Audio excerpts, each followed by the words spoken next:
मैं हूं रहमान अजहर और अपना पसंदीदा शो देखने के लिए हमारा चैनल सब्सक्राइब करें और मजीद मालूमात के लिए बेल आइकॉन पर क्लिक करें।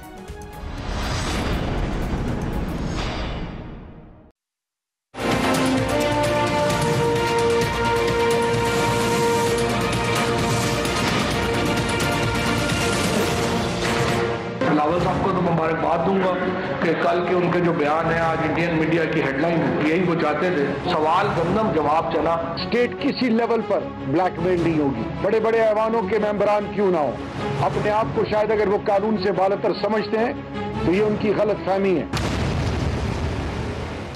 अस्सलाम वालेकुम, आपको आज के प्रोग्राम में खुश आमदीद कहते हैं। बिलावल भुट्टो की कल की प्रेस कॉन्फ्रेंस के बाद उनके जो नैब के केसेस हैं उनके और आसिफ अली जरदारी साहब के, उससे ज्यादा कलअदम तंजीमों के हवाले से दिए गए बयान पर बात हो रही है। क्या बिलावल भुट्टो का बयान वाकई कोई भारतीय बयानिए की शक्ल है? बिलावल भुट्टो ने अपने बयान में कहा था, जरा पहले ये देख लें। We've heard this again and again and again and again and again कि बैंड ऑर्गेनाइजेशंस के खिलाफ एक्शन लिया गया। मैं नहीं मानता।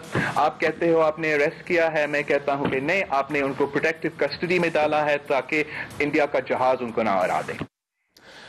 बिलावल भुट्टो जरदारी इससे पहले अपनी पार्लियामेंट की तकरीर और गैर मुल्की खबरसां इदारों बीबीसी और वॉइस ऑफ अमेरिका को उन्होंने जो इंटरव्यू दिया था उसमें भी वो यही बात कर चुके हैं। मगर हुकूमती वज़रा शेख रशीद ऐसे भारतीय बयानी और असद उमर वजीर खजाना, उन्होंने उनकी अंग्रेजी की तकरीर पर रद्दअमल देते हुए कहा था कि वो आलमी ताकतों को कोई पैगाम देना चाहते हैं। अभी भी उनके इस बयान को माइक पॉम्पियो के बयान से जोड़ा जा रहा है जिसमें उन्होंने पाकिस्तान को अमरीका के लिए खतरा करार दिया और कलअदम तंजीमों के खिलाफ कार्रवाई का मुतालबा किया। क्या बिलावल भुट्टो की गुफ्तगू कौमी सलामती के लिए नुकसानदेह है? क्या इसकी टाइमिंग का कोई मसला है? अगर उनके इस बयान को तहफ़्फ़ुज़ात की नजर से देखा जाए तो फिर कलअदम तंजीमों के खिलाफ कार्रवाई के हवाले से जिस पर हुकूमत ने बड़ा वाज़ेह ऐलान किया था, ये अदम इत्मीनान जो है वो क्यों है? दूसरा, नेशनल एक्शन प्लान के हवाले से पार्लिमानी रहनुमाओं को ब्रीफिंग दी जानी जिस पर अपोजिशन के रहनुमाओं की शिरकत मशकूक, इस पर भी प्रोग्राम में बात करेंगे। वेरी क्विकली मेरे साथ आज की डिबेट में जो मेहमान मौजूद हैं उनका तारुफ करा दूं। चौधरी मंजूर साहब सीनियर पॉलिटिशियन है, पाकिस्तान पीपल्स पार्टी से ताल्लुक है। जूनियर चौधरी साहब नहीं, आप सर बड़े सीनियर है माशाल्लाह। मियां जावेद लतीफ साहब मेंबर कौमी असम्बली हैं, अगेन सीनियर पॉलिटिशियन। मियां साहब भी बड़े सीनियर पॉलिटिशियन है, लाहौर से मुस्लिम लीग नून से ताल्लुक है, हमें ज्वाइन कर रहे हैं। रमेश कुमार साहब रहनुमा पाकिस्तान तहरीक इंसाफ के, वो हमारे साथ लिंक के जरिए इस्लामाबाद से मौजूद है। और नसीम ज़ारा साहबा सीनियर जर्नलिस्ट, वो भी कुछ ही देर में हमारे साथ मौजूद होंगी। तो साहब, मैं पहले बिलावल का जो बयान है, बड़ी तनकीद हो रही है इस पर। मामला जो है वो नैब की पेशी का था। फवाद चौधरी ने कहा सवाल गंदम जवाब चना। क्या ये बयान देने की जरूरत क्यों पेश आई? अच्छा देखिए, वो एक सीक्वेंस में एक सवाल आया, उसके से मैं मौजूद था कल की प्रेस कॉन्फ्रेंस में। वो सीक्वेंस में बात कर रहे थे कि आप कितनी बार, आपके प्रोग्राम में भी मैंने कहा था, कितनी बार इन पे पाबंदी लगाएंगे, और उसके अलावा आप उनको जब भी कहते हैं कि हमने हिफाजती तहवील में ले लिया, इसका क्या मतलब हुआ? और फिर उन्होंने कल कहा कि आप में हिम्मत है तो वो एहसानुल्लाह एहसान के खिलाफ बुलाएं, उसको JIT बनाएं। हिम्मत है तो इनका जो टेरर फाइनेंसिंग है उस पर बुलाएं। हिम्मत है तो बाकी चीजें उन्होंने कहा। तो वो एक पूरा एक कॉम्प्रिहेंसिव है जिसमें से एक फिक्रा जो है वो सीक्वेंस के बगैर उठा लिया गया। अच्छा, मसला ये है कि क्या आप का पाकिस्तान का इस वक्त का जो बयानिया है वो दुनिया में बाय हो रहा है या नहीं हो रहा? और अगर नहीं हो रहा तो फिर क्या पाकिस्तान में उन लोगों को संजीदगी से नहीं सोचना चाहिए जो ये खतरात मंडलाते हुए पाकिस्तान के ऊपर देख रहे हैं? और हम कब तक, और ये कोई मजाक नहीं है, डोसियर्स आते हैं। मसलन अभी जो चाइना ने टाइम लिया है वो टेक्टिकल बुनियाद पर टाइम लिया है, उसने कोई वीटो नहीं किया उसने। सर आपकी बात ठीक है। मुझे मैं सिर्फ इसमें एक मेरी जरा गुजारिश सुन, ये इसमें कोई शक नहीं है कि हमें सोल सर्चिंग करनी है। ये बड़ा मुश्किल सवाल है और जो पुलवामा वाले वाक़े के बाद हमने ये करनी है।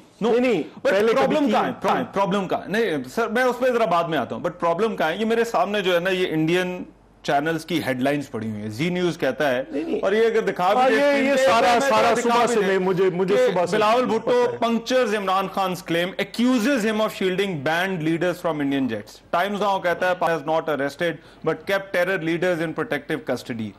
वीक जो है वो कहता है militant taken into protective custody.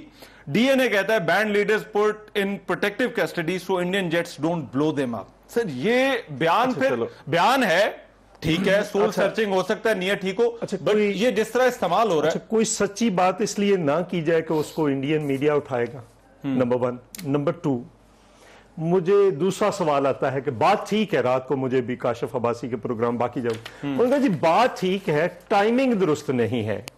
ठीक है, मुझे जो बता दें, ज़ियाउल हक के बाद, जब ज़ियाउल हक पाकिस्तान में आया है, उसके बाद कोई ऐसा टाइम आया है कि ये बात की हो तो कहा गया हो कि ये टाइमिंग दुरुस्त है?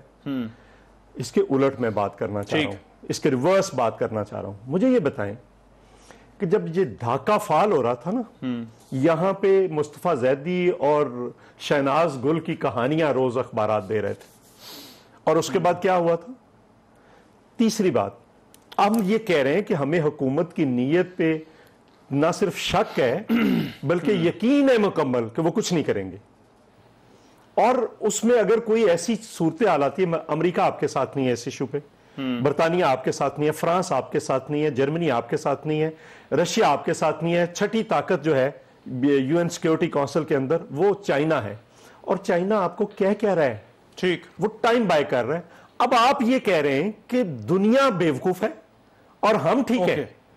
आप दुनिया को क्यों बेवकूफ समझते हैं? आप खुद अपने आप को बेवकूफ बनाया हुआ है हमने। ठीक है, और जब तक हम सीरियस कोई एक्शन नहीं लेते, और कितनी बार इनको फांसी तवील में लिया गया। मैं जरा इस पे ये करूंगा, ये अदम इत्मीनान जो है, जो बिलावल भुट्टो और पीपल्स पार्टी के, इस पे आएंगे, बट पहले डॉक्टर रमेश कुमार साहब, ये बयान क्या वाकई कौमी सलामती के खिलाफ है? आज बड़ा हुकूमती वज़रा की तरफ से जो है वो बड़ी तनकीद हो रही है उस बयान के ऊपर। चौधरी साहब का जैसा कहना है, उन्होंने कहा कोई प्रॉब्लम नहीं है, but these are the questions जो पूछे जाने हैं, जो पूछने चाहिए।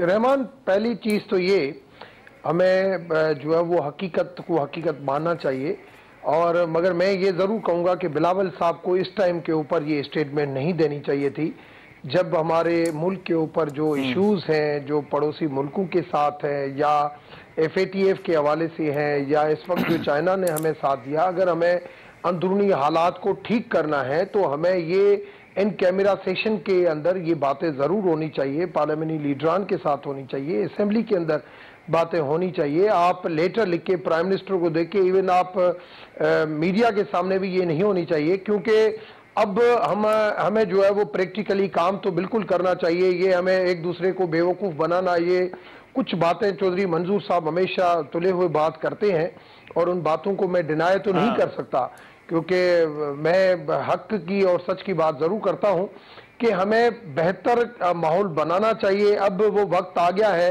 कि इन इश्यूज़ के ऊपर हमें काफ़ी मरतबा हमने इन चीज़ों को डिफेंड किया है, मगर हमारे ऊपर इल्ज़ाम क्यों ये लगते हैं?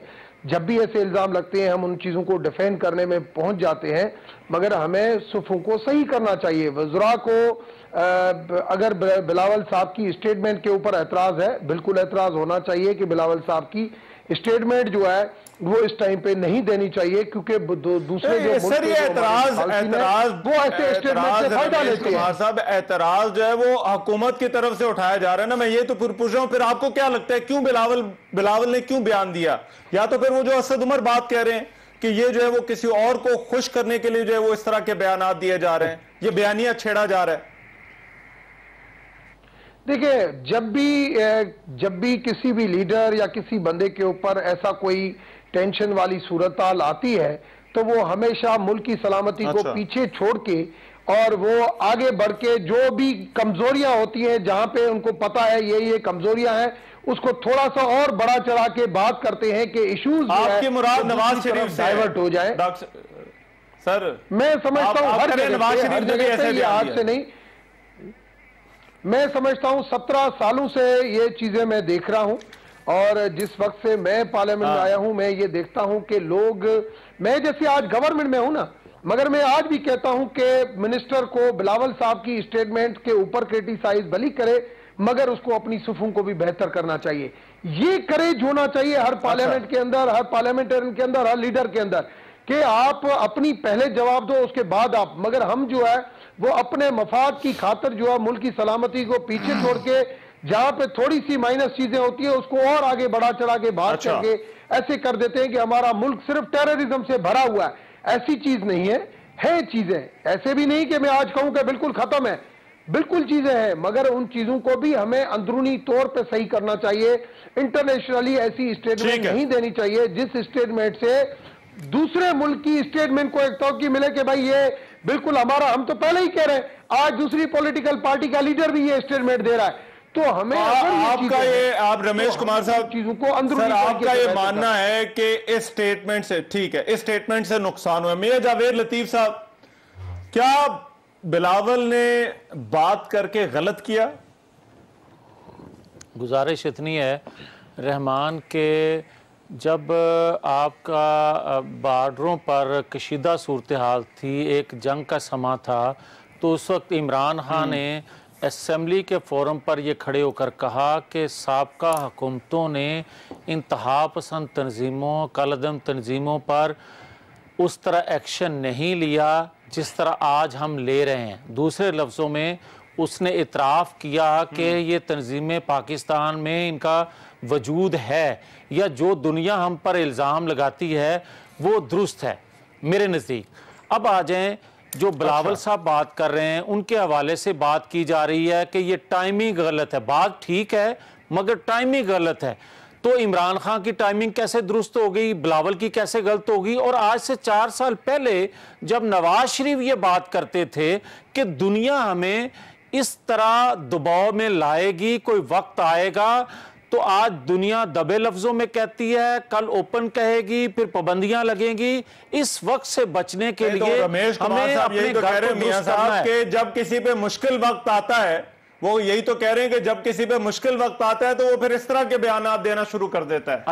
अच्छा मेरी बात सुने, नवाज शरीफ पर तो कोई मुश्किल वक्त नहीं था, उस वक्त तो कोई जंग का समा नहीं था, तो उस टाइम तो था मियां। नहीं, डॉन लीग्स थी तो डॉन लीग्स क्या उन्होंने बयान दिया था, जो मुंबई डॉन लीग्स पे बयान दिया जो कोर्ट हुआ, international court of justice, prime minister भी नहीं थे। मेरी अगर गुजारिश सुनने चाहिए, जो बात वाला बयान जो उन्होंने एक अदालत के बाहर साहब, नायब अदालत के बाहर सब खड़े होकर जो बात की थी, ना रहमान साहब उससे पहले डॉन लीग्स में ये बात कर चुके थे। उस वक्त वो प्राइम मिनिस्टर थे, उस वक्त उन्होंने ये बात की थी कि हमें अपने घर को दुरुस्त करना है, ये दुनिया हमें इस चीज़ का, और हम दहशतगर्दी की जद में भी हैं, दुनिया में दहशतगर्द कहती भी है, हमें इससे निकलना है। मैं उस बयान का हवाला नहीं दे रहा, मैं वो उस बयान का हवाला दे रहा हूं जो मुंबई हमलों के हवाले से उन्होंने दिया था। तो आप दो चीजों को कंफ्यूज कर रहे हैं। अच्छा चलें, रहमान जो आप कहते हैं मैं उस पर बात कर लेता हूं। मैं कहता हूं आप जो इंडिया के अंदर दहशतगर्दी हुई उस हवाले से भी अगर जिक्र किया जाए तो क्या आज इमरान खान क्या कह रहे हैं? इमरान खान ये नहीं कह रहे कि हम उनको पकड़ रहे हैं, इमरान ये नहीं कह रहा कि हम उन पर पाबंदी लगा रहे हैं, इमरान ये नहीं कहता कि हम बिल्कुल उनको पाकिस्तान की सरजमीन इस्तेमाल नहीं होने देंगे। तो नवाज शरीफ क्या कहता था? अगर वो ठीक था या वो गलत था तो आज ठीक कैसे हो गया? अगर वो टाइमिंग ठीक नहीं थी तो आज टाइमिंग कैसे गलत हो गई? या आज ठीक है तो उस वक्त क्यों गलत हो गई? ये सारी वो चीजें हैं रहमान जो हमें अपने मफाद के लिए, कौम के मफाद के लिए, रियासत के मफाद के लिए इन चीजों को ड्रेस करना होगा। और ये चीजें इससे निकलने के लिए, अब देखें ना, आज तो जंग का समा नहीं है। और दूसरे लफ्जों में मैं ये कहूंगा कि किसी तौर पर भी हम हुकूमत को सपोर्ट नहीं कर रहे, हम सपोर्ट कर रहे हैं अपनी रियासत को, हम सपोर्ट कर रहे हैं अपनी कौम को, हम सपोर्ट कर रहे हैं अपनी आने वाली नस्लों को। कोई गर्ज नहीं कि हम अपोजिशन में हैं, कोई गर्ज नहीं कि हम किसी इदारे में बैठे हैं, कोई गर्ज नहीं कि हम हुकूमत में बैठे हैं। भाई हमारे पर एक फर्ज है, हम अपना कौमी मिली फरीजा एक अदा कर रहे हैं, मगर इस पर आप किसी को गद्दारी का सर्टिफिकेट दे दें, किसी को नोबेल इनाम के लिए रिकमेंड कर दें, ये तो कोई तरीका नहीं है। एक मिनट दें मियां साहब, अब जरा मैं इस पर आता हूं। बट चौधरी मंजूर साहब, आज जो फवाद चौधरी ने प्रेस, उन्होंने कहा ये सियासत बचाने के लिए जो है वो सारी चीजें जो है वो की जाए। क्या मैं सिर्फ देखिए आपकी दो चीजें, एक आपका कलअदम तंजीमों के हवाले से स्टैंड है, मैं एग्री करता हूं, ठीक है, आपके बात मानता हूं कि आपका बड़ी देर से वो स्टैंड रहा है, बट टाइमिंग जो है उसको जोड़ा जा रहा है केसेस के साथ। अच्छा, तो क्या ये दोनों चीजें जुड़ी हुई है या अलग अलग हैं? अच्छा, ये ऐसा है या कहीं अदरवाइज तो नहीं है कि केसेस इस वजह से बन रहे हो बिलावल साहब पे? बिलावल साहब ने किया क्या है? पहले मेरी गुजारिश पहले ये बातें आई, पहले सुओ मोटो नोटिस उस दिन हुआ है, कल बिलावल साहब ने भी बयान किया जिस दिन उन्होंने डेयरकी में प्रेस कॉन्फ्रेंस की और उस प्रेस कॉन्फ्रेंस का बायकॉट बिल्कुल ब्लैकआउट किया गया। उसके बाद सुओ मोटो होता है। उसके बाद लाहौर में जब हम फौजी अफसरों का नाम लेते हैं तो उसके बाद उन केसेस के अंदर तेजी आती है। फिर जब हम गिलगित बल्तिस्तान में प्रेस कॉन्फ्रेंस करते हैं तो उसके बाद ये होता है। लेकिन मुझे और तरफ जाना है, मैं 2 पॉइंट ज्यादा देखिए मेरी बात, मुझे 2 पॉइंट शब्दों के साथ तो जिक्र जो है वो नहीं। बिलावल साहब का नोटिस कब आता है? बिलावल साहब पार्लियामेंट में तकरीर करते हैं, पार्लियामेंट से जरा पीछे जाए, बीबीसी को इंटरव्यू देते हैं, उससे पीछे जाए जरा, और फिर उसके सर मेरी गुजारिश, और फिर उसके बाद ये मेरी गुजारिश सुन लेना। बिलावल साहब जिस दिन गिलगित में कहते हैं कि अगर इमरान खान इसी तरह से हमें सारी दुनिया में जाकर बदनाम करता रहा तो फिर मैं भी बात कर दूंगा, फिर मैं भी कह दूंगा ये बात दुनिया में जाकर। अभी भी उनको हार्वर्ड में इमरान खान के मुतालिक सवाल हुआ, उसने कहा मैं यहां पे बात नहीं करनी, मैं पाकिस्तान जाकर बात करूंगा। मेरा दूसरा नुक्ता नजर है, दो मेरे छोटे छोटे पॉइंट्स हैं। मुझे 2 नुक्ता नजर है इसके मुतालिक। एक भुट्टो साहब का था, उन्होंने अपनी किताब इफ एवर असैसिनेट में लिखा कि ये ऐसी नस्ल तैयार कर रहे हैं जो हमारे बच्चों को कत्ल करेगी। एक ज़ियाउल हक का पॉइंट ऑफ व्यू था, ये तंजीमें बैंड तंजीमें बनाना और इसके जरिए सारा ये खेल जो है। जुल्फकार अली भुट्टो इस मुल्क में एटमी प्रोग्राम देते हैं और उनको हेनरी किसिंजर कहता है खौफनाक मिसाल बना देंगे। उनको कत्ल कर दिया जाए, खौफनाक मिसाल किसके जरिए बनवाया? ज़ियाउल हक के जरिए। ठीक है, ठीक। भुट्टो गद्दार साबित हुआ, उस पर गद्दारी के इल्जाम लगे और वो हीरो। एक सेकंड हो जाए। मोहतरमा बेनजीर भुट्टो ने 2008 से 2013 मैं उधर आ रहा हूं, मैं आ गया। तो मोहतरमा बेनजीर भुट्टो ने इस मुल्क को मिसाइल टेक्नोलॉजी दी, JF थंडर का मुआहदा किया, अल खालिद टैंक दिया, वो सिक्योरिटी रिस्क, और ये मुहिब वतन मियां नवाज शरीफ ने वो चलाया तो वो उसका वो हुआ। अब मुझे ये बताएं एक नुकता है, मुजरम तो दुनिया को इंडिया को होना चाहिए ना, जो रियासती दहशतगर्दी कश्मीर के अंदर होती है। मुजरम कौन है? पाकिस्तान है। किस वजह से है? सिर्फ एक किस वजह से? अगर सिर्फ इंडिया का इशू हो तो आप मुझे ये बयानात अगर कहते हैं ना कि ये देखिए सिर्फ इंडिया का इशू है, अगर इंडिया का इशू नहीं है, कोई दुनिया में मुल्क आपके साथ नहीं खड़ा, आपके इस्लामी मुल्क नहीं खड़े, ठीक है, तो आप कहां पे खड़े? राइट। अब मुझे जरा 1 मिनट, मुझे अब जरा रमेश कुमार साहब के पास जाने दें। नसीम जहरा साहब ने भी हमें ज्वाइन कर लिया, थैंक यू सो मच आपके वक्त का। मैं आता हूं जरा, मगर पहले रमेश कुमार साहब, क्या इमरान खान के इस बारे में करने में, मियां नवाज शरीफ के इस बारे में बात करने में और खुद इमरान खान के बात करने में एजेंसियों का जो वो उन्होंने कहा था कि ये बनाती है, क्या इसमें कोई फर्क है, या मतलब क्या सिर्फ मनपसंद लोगों को इस इशू पे बात करने की इजाजत है? देखिए, पहली चीज तो यह कि माजी और अभी के हालात में बहुत फर्क है। और माजी में पीपुल्स पार्टी की भी हुकूमत रही है, नून लीग की भी हुकूमत रही है, और उन्होंने आज बिल्कुल धड़के से जो बात करते हैं, और पहले क्यों नहीं अपने वक्त में 2008 से 2013 में पीपुल्स पार्टी की हुकूमत रही, चौधरी मंजूर साहब और कमर जमान कायरा साहब हर वो एक ऐसे जोड़ देते हैं कि पीपुल्स पार्टी बिल्कुल जो है वो मतलब खूबसूरत अंदाज से जोड़ देते हैं कि भाई पीपुल्स पार्टी ने अपने दौर में भी ये सारी चीजें की है, ऐसे नहीं था। और दूसरी चीज ये कि आज इंटरनेशनली भी एक बिल्कुल हमारे ऊपर इल्जाम लगते हैं। अब कम से कम हमें उन इल्जामों को बिल्कुल क्लियर करना चाहिए, और मैं तो ये कहूंगा कि कुछ जो है वो चीजें हमें बेहतर करनी चाहिए। सिर्फ हमें गलत चीजों को डिफेंड करने के लिए अपने आप को भी बेवकूफ बनाना होता है और दूसरे मुल्कों को भी। अब बेवकूफी की बात नहीं है, मगर स्टेटमेंट्स नहीं देनी चाहिए। अगर मुल्क के अंदर जो भी चीजें हैं, बैठ के अंदरूनी तरीके से ये सारी पॉलिटिकल पार्टीज बैठ के अंदरूनी करके हल करें। मैं भी बात करता हूं इश्यूज के ऊपर, ठीक है। मेरा पूछने का मकसद है कि क्या उनके बात करने में फर्क है, बट मुझे नसीम जहरा साहब बहुत सारी डिस्कशन अभी नहीं ये जो भी हुकूमत आती है उसको ऐसे ही कहती है। जब भी कोई हुकूमत आती है कहते हैं ये लाडला है। मियां साहब सर हुकूमत में थे, उन्होंने बात की, तेरा में नहीं कहा। नहीं रमेश कुमार साहब, मियां साहब हुकूमत में थे, उनका बात करना और था, इमरान खान हुकूमत में उनका बात करना और है। बट नसीम जहरा साहब, क्या ये बयान वाकई कोई कौमी सलामती के बरखिलाफ है? जो बिलावल का बयान है उसकी बात हो रही है। और दूसरा, फिर ये क्या बात करने में फर्क है कि इमरान खान अगर बात करें तो वो और चीज है, मियां साहब या बिलावल भुट्टो और आसिफ अली जरदारी अगर बात करें तो वो और चीज है।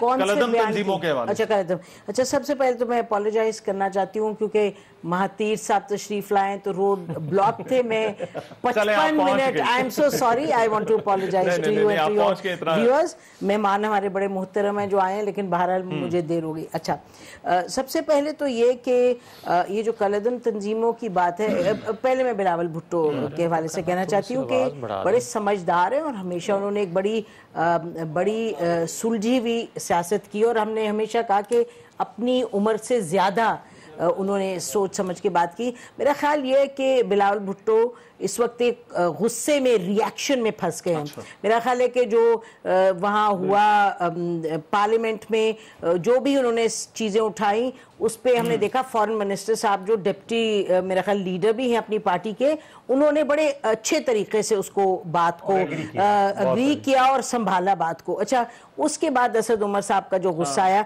तो मेरा ख्याल है कि, और अनफॉर्चुनेट है, मैं कहना चाहती हूँ कि बिलावल भुट्टो, और उसके बाद फिर प्राइम मिनिस्टर साहब ने तकरीरों का ये केसेस का है। नहीं, मेरा ख्याल नहीं, मैं उस पर भी आती हूँ, तो और फिर उसके बाद इमरान खान साहब ने बात की। बात यह है कि केसेस की बात अपनी जगह, केसेस पर तो कानून ने चलना आगे, वो तो बड़ा क्लियर है। अच्छा, साथ एक ये भी बात जुड़ गई साथ, और एक मौका मिल गया। देखें, ये सियासतदान है, बिलावल भुट्टो जो सियासत है उसको इस्तेमाल करेंगे केसेस के हवाले से भी। लेट्स बी वेरी क्लियर, ये पाकिस्तान की तारीख रही है। तो वो जो मुशर्रफ, जनरल मुशर्रफ की भी बात करेंगे, वो और केसेस की भी बात करेंगे, ये भी करेंगे, अपने लोगों से भी कहेंगे आप आए, आके वो शो ऑफ स्ट्रेंथ करें। This is the politics the way it functions. इसका मतलब ये नहीं कि वो जो केसेस हैं वो कमजोर पड़ जाएंगे, कानून में तो जाएंगे, वो तो आप और हम देखेंगे कि क्या होता है। अब इस पे आ जाएं, ये जो कलदम तंजीमों की बात है, ये रहमान, ये पिछले 25-30 साल की कहानी है।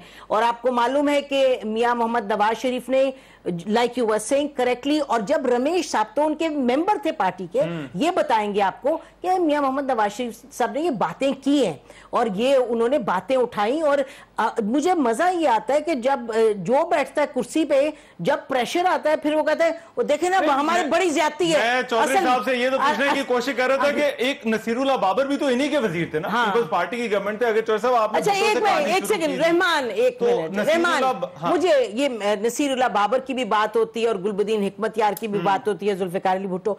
एक बात याद रखो कि जो पॉलिसी बनती है, स्केल का इशू, स्केल भी होता है और किस तरीके से आप कंडक्ट करें। जब गुलबदीन, ये सुन के कान पक गए मेरे कि ये सारी शुरुआत तो जुल्फिकार अली भुट्टो ने की थी। गलत बात है। जुल्फिकार अली भुट्टो अगर गुलबदीन हिकमतयार को लाए थे तो उन्होंने कैलिब्रेटेड था। देखो, प्रॉक्सीज तो चलते हैं, लेकिन आपने किस तरीके से उसको आगे ले, आपने जब एक खोल दिया पूरा खाता।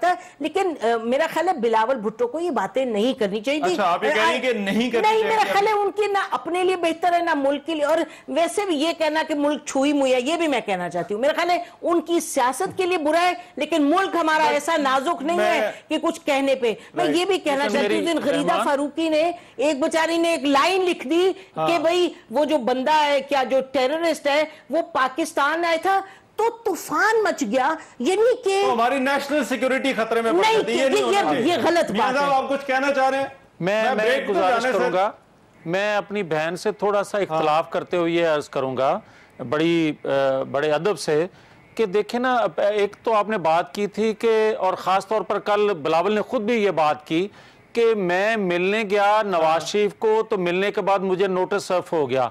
जिस बंदे को मिलने पर नोटिस सर्व होता है, उस बंदे का अपना क्या हाल हो रहा होगा, ये भी सबके इल्म में होना चाहिए। दूसरा मैं ये कहूंगा कि बात कर रहे हैं, मेरे लिए ठीक है, एक सेकंड रहमान, ये मुनासिब नहीं है। मैं ये अर्ज करूंगा कि मेरी बहन जो बात कर रही है ना, मुझे इख्तलाफ किस बात पे है। मैं इनसे ये सवाल करता हूं कि क्या पाकिस्तान के अंदर गद्दार, डाकू के अल्फाज जो हैं किन के लिए इस्तेमाल हुए? ये इस्तेमाल हुए मोहतरमा फातिमा जिन्ना के लिए, ये इस्तेमाल हुए जुल्फकार अली भुट्टो के लिए, ये बेनजीर भुट्टो के लिए, ये नवाज शरीफ के लिए। मैं सवाल करता हूं इनसे कि ये अल्फाज जो हैं, ये अल्फाज जो है मोइन कुरैशी के लिए, मोइन कुरैशी के लिए, शौकत अजीज के लिए, या आज इमरान खान के लिए क्यों नहीं इस्तेमाल होते? ब्रेक पे जाना है मुझे सर, एक ब्रेक पे जाना है, मगर मैं ब्रेक के बाद चाहूंगा जरा ये जो मामला है कि एक तो अदम इत्मीनान क्यों है, अगर ये वाकई इसको प्राइमा फेशिया ले बिलावल भुट्टो के बयान को, इसका कनेक्शन कहीं और ना जुड़े, ये जो नैब के हवाले से अदम इत्मीनान क्यों, और फिर वो जो पार्लिमानी रहनुमाओं का इजलास होना है उसमें अपोजिशन की शिरकत, उस पर क्वेश्चन मार्क क्यों है, इस पर बात करेंगे। इस ब्रेक के बाद आ रहे हैं।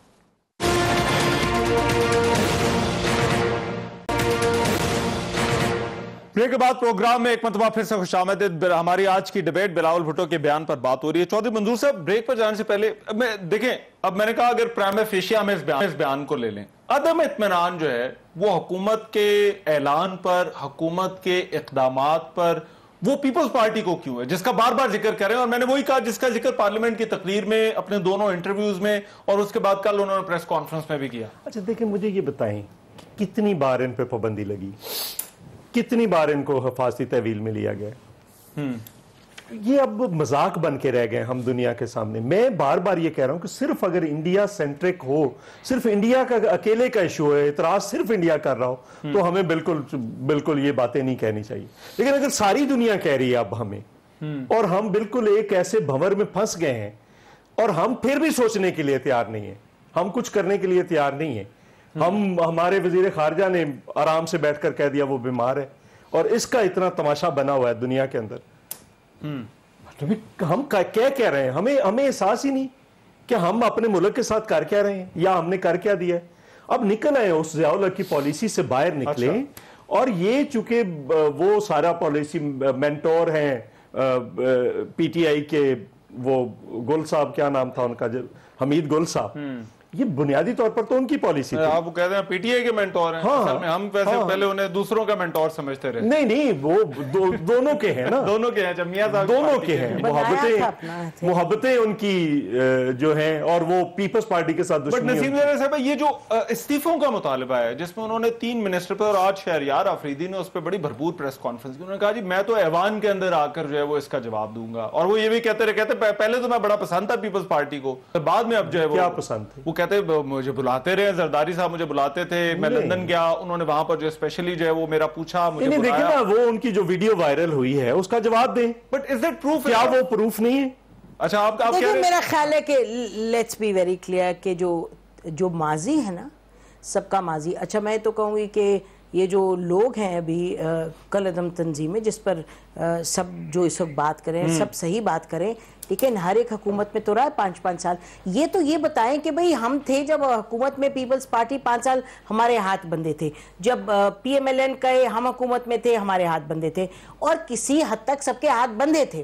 देखिए ना, एक रियासत ने पॉलिसी अपनाई और चलाई, ठीक है। आज अगर रियासत और सियासतदान और नेशनल एक्शन प्लान है, अब अगर सब रहमान बदलना चाह रहे हैं पॉलिसी, तो मेरा ख्याल ये जो 3 की जो है, सवाल ये कि अगर रिवीजन आपने करनी है तो रिवीजन इकट्ठा होने की बजाय फिर ये क्यों हो रहा है कि तुमने ये किया, तुमने ये किया, तुमने ये किया। बात मुझे खत्म करने दें। मेरा ख्याल है कि ये गलत डिमांड है। आई थिंक ये बिलावल भुट्टो की डिमांड गलत है। आखिर शेख रशीद साहब से इनकी भी बातचीत होती रही। शेख रशीद साहब ने आज तो नहीं ना, उन्होंने तो बहुत पहले कहा था, मैंने उनके वो जो थे कैंप्स वैम्प्स जो भी थे, और सबने देखो ना, ये पास्ट में नहीं अब आप जा सकते हैं। अभी नहीं, जो स्टेटमेंट दिए। अच्छा देखे ना, बात ये है कि आपकी पार्टी ने भी कलअदम तंजीमों से बातचीत की। जरदारी साहब जब प्रेसिडेंट बने, उनको भी वोट जब मिले, और आपको मालूम है ये जो मदरसे थे बंद और खुले, मेरा मतलब कहने का। और मैं आपको बताऊं कि मैं इस पे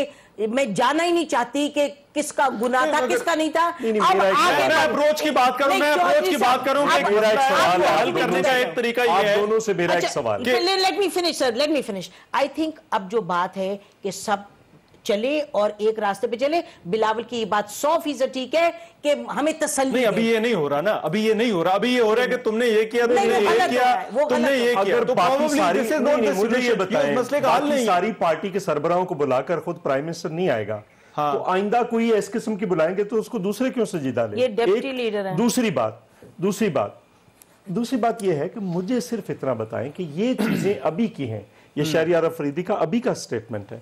दूसरी बात यह है, हाँ, तीसरी बात यह है कि शेख रशीद साहब ने तो परसों कह दिया है कि अगर मेरे मोहल्ले का मौलवी मुझे कहेगा तो मैं जहाद पे जाऊंगा। तो ये जो सुप्रीम कोर्ट ने फैसला किया है, ये फैजाबाद धरने पे, वैसे हम उसके खिलाफ जा रहे हैं, कंटेम्प्ट में जा रहे हैं, कि ये तो फिर उसने कंटेम्प्ट ऑफ कोर्ट कर दिया ना। तो उसको आप करें। मैं जरा पूछता हूँ, तो इसका मतलब ये है कि जो कैबिनेट के वजीर हैं वो अभी भी उसी माइंडसेट के साथ बैठे हैं, तो हमें दुनिया में यकीन कौन करे? मैं रमेश कुमार साहब, मियां जावेद लतीफ साहब, सर एक ब्रेक के बाद आ रहा हूं, जरा आप दोनों पे लेता हूं।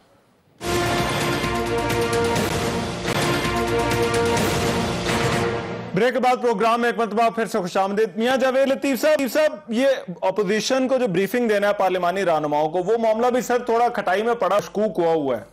शहबाज शरीफ चाहते हैं कि पूरे ऐवान को जो है वो ब्रीफ किया जाए। ये क्या, इसके पीछे क्या लॉजिक हो सकती है? क्यों आप लोग जो है, जब हुकूमत आपको कहती है कि आप नेशनल एक्शन प्लान पर अपनी इनपुट दें, तो इनपुट देने की बजाय जो है वो आप ऐसे इशारे दे रहे हैं जैसे हो सकता है हम इजलास में ही ना जाए?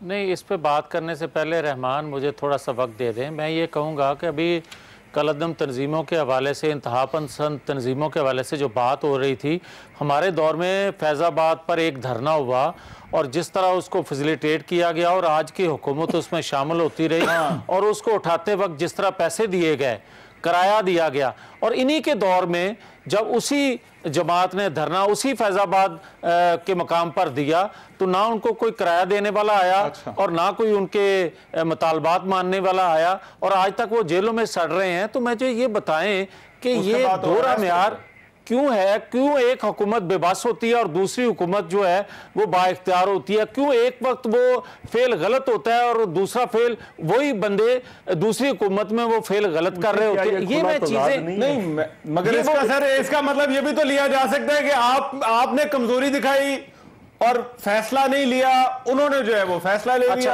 उन्होंने जो है रहमान पर एक्शन ले लिया। रहमान, उन्होंने कमजोरी दिखाई ना उन्होंने फैसला लिया, छोड़ दिया। मंजूर साहब, मैं तो इंटरप्रिटेशन आपकी दे रहा हूं, अगर आपका देखने का जाविया ये तो मेरे देखने का जाविया ये हो सकता है। ये रहमान जी मियां साहब, एक सेकंड के लिए रहमान, जो आप बात मजाक में कर गए ना, बात आप दुरुस्त कर गए हैं। बात ये है कि एक हुकूमत कमजोर है और एक सिलेक्टेड हुकूमत जो है वो तकड़ी है। ये आप देखें कि एक हुकूमत 2/3 अक्सरियत से आई है और वो कमजोर है, वो अपनी किए पर अमल नहीं करवा सकती, और जो एक मांगे तांगे की सवारियां हैं, 2-4 वोटों से हुकूमत बनाई गई, वो तगड़ी है। इस लिहाज ये सारा फैसला आपने करना है, देखने वाले सब कर रहे हैं। मगर मैं ये कहूंगा कि जो आपका सवाल है ना कि आप नेशनल एक्शन प्लान पे जो ब्रीफिंग है वो क्यों मांगते हैं कि आप नेशनल असेंबली में वो दी जाए, इसलिए कि आप अगर पार्लिमानी लीडरों को बुलाते हैं, हुकूमतें वक्त बुलाती है, तो उसमें उस वक्त के जो या आज के जो हैं, बदकिस्मती से इस मुल्क की बदकिस्मती है कि प्राइम मिनिस्टर अपनी ईगो का मसला बना लेते हैं, जिद बना लेते हैं। उनको ताकतवर लोग कहते हैं वहां जाना चाहिए, मगर मासूफ जाना पसंद नहीं करते। मैं मेरे पास पहले पार्लियामेंट को ब्रीफ किया, टाइम कम है, पार्लियामेंट पूरी को ब्रीफ पार्लियामेंट हाउस बनाकर आपको याद है गलत क्या है? तो हाँ, नहीं आपको याद होगा क्या है? अगर सारी पार्लियामेंट को ब्रीफ कर दिया जाए तो वो पार्लियामेंट जो है वो मुंतखब है। हाँ, national security policy army chief दोनों, ठीक है। बट रमेश कुमार साहब जी, मैं मैडम नसीम ज़ोहरा साहब की बात को आगे बढ़ाते हुए बात करूंगा कि पीपुल्स पार्टी भी हुकूमत में कितनी मरतबा रही है, अभी रिसेंटली 5 साल वो रही है, 5 साल नून लीग रही है। अगर ये इतना ही समझते हैं कि हम डेमोक्रेटिक सिस्टम में थे मगर एस्टेब्लिशमेंट हमें आगे नहीं बढ़ने देती थी, तो अपने टाइम पे वो बात करते। आज अगर इमरान खान की हुकूमत है, पीटीआई की हुकूमत है, जब वो कहती है कि डेमोक्रेटिक सिस्टम जो है वो पावरफुल होना चाहिए, तो आप उनके साथ बैठे। अगर फिर आपको रुकावटें हो तो फिर आप बताएं। ऐसे हम एक इल्जाम लगाते हैं, जब भी हमारे ऊपर, मैं आज भी ये कहता हूं, जब भी हमारे ऊपर कुछ जो करप्शन के हवाले से या नैब के हवाले से ऐसी कोई बात की जाती है, तो मुल्क की सलामती को पीछे छोड़ के एस्टेब्लिशमेंट के ऊपर डायरेक्ट उंगली उठाते हैं। मगर जब हम हुकूमत में होते हैं तब हम नहीं उठाते हैं। क्यों नहीं उठाते? तो बात सिंपल में ये है कि आज हम बैठे थे उस वक्त ये बातें क्यों नहीं याद आई आपको? एक तरफ आप पार्लिमानी पे सारे, मैं उस वक्त भी ये कहता था, मैं आज भी मियां जावेद साहब, मैं आज भी कहता हूं, मैं कहता हूं हमारे सुफों को सही होना चाहिए यार, मगर उसके लिए ये जरूरी नहीं है कि हम इंटरनेशनली ऐसी स्टेटमेंट दें कि हमारी मुल्क की सलामती के लिए मेरी बात सुन लेना, आप चैलेंजेस हैं। अगर अंदर कोई फॉल्ट है तो मैं डेमोक्रेटिक है वो सही करना चाहिए। हुकूमत में स्टेटमेंट दे तब भी ठीक है, इमरान खान दोनों जावियों में, दोनों वक्त में, अपोजिशन में भी ये स्टेटमेंट देते रहे, हुकूमत में भी वही स्टेटमेंट दे रहे हैं। दोनों वक्त में इनकी स्टेटमेंट क्यों सही हो गई और बाकी लोगों की गलत है? सर मगर मियां साहब एक और बात है, एक और बात है। देखिए अगर वो जाते हैं खान उसमें इन्वॉल्व था, मगर खान तो आज क्या है कि मैं अपने आप आने या ना आने, इसका मतलब है कि वो खुद संजीदा नहीं ले रहे और आइंदा कोई दूसरे भी नहीं संजीदा लेंगे। चौधरी साहब, देयर इज वैसे लिमिट। आप लोगों की पार्टीज हैं, आप लीडर्स हैं, आप पार्लियामेंटेरियंस हैं। अगर एक इमरान खान नहीं आते तो आपके पास जो लोग, let me be very blunt, जो लोग राइट नाउ जो इंप्लीमेंटेशन कर रहे हैं इन पॉलिसीज की, आर्मी चीफ आ जाते हैं, आईएसआई के डीजी आ जाते हैं और डिप्टी प्राइम मिनिस्टर जो भी है शाह महमूद कुरैशी आ जाते हैं, तो मतलब आप लोग इस जिद को कहा, ठीक है इमरान खान ये मुझे कहने दे कि प्राइम मिनिस्टर बड़ापन नहीं है, छोटापन है कि वो नहीं आते, ठीक है ब्रेक के बाद, लेकिन आप लोग तो ब्रेक के मिसाल है।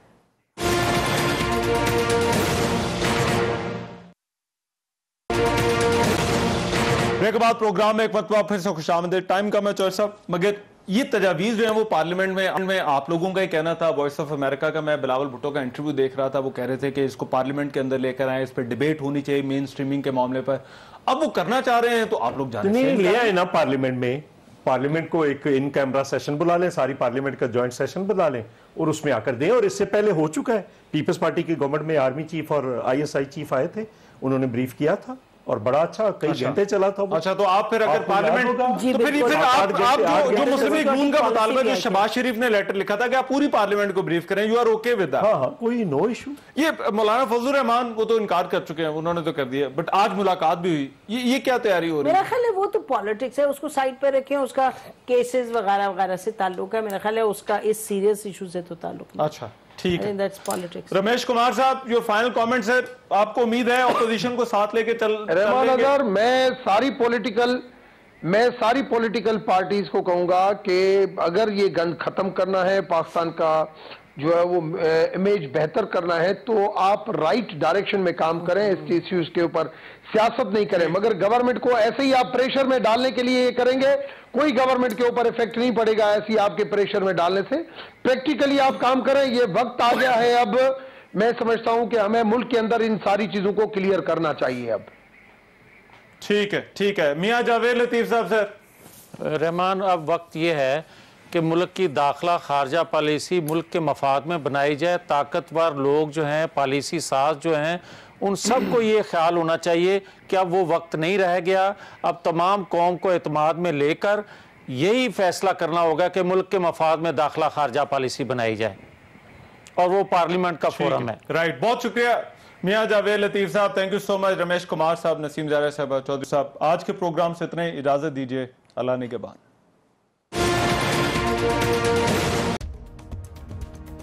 मैं हूं रहमान अजहर और अपना पसंदीदा शो देखने के लिए हमारा चैनल सब्सक्राइब करें और मजीद मालूमात के लिए बेल आइकॉन पर क्लिक करें।